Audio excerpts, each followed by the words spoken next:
जय जगन्नाथ। जड़े बालेश्वर जड़े भौणी से सिले शिखी मत कहते दीदी आ मो ड्रेस गाउन जी कपड़ा लगे मत टे दि मुझे तो दिएनी हेले तांको कथा भी भांगी पार्लिनी।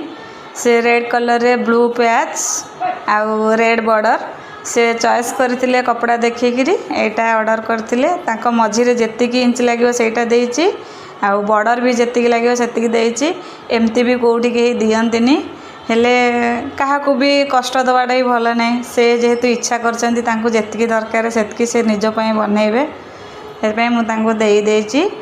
तापरे पार्सल टिके मो देह खराब पई जिबा लेट हैला फाइनाली तांकर आज पळैला। से जेतले बनैबे आहुरी भी बहुत बढ़िया लागिवो। एते दिन पर पुणी नुआ काम स्टार्ट करची। पुणी ए ड्रेस भी मोर रेडी हेई नथेला से गोटे दिन रे ही से कपड़ा गला ये दुटा ड्रेस गला।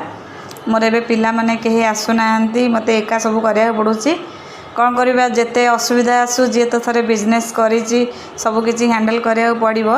पुणी गोटे दिन आसो पुणी समस्ते आसवे पुणी काम चलो। एबे जेतिकी भी काम होची जेतिकी भी स्टिच होची मते सब एका करिया पड़ुची। कपड़ा काटुची स्टिच करुची आयरन करुची पार्सल भी निजे नौची सब काम नहीं कि मत आगू को जावाक पड़ुची। हेले समस्ते बुझी पारंतिनी केते कष्ट है।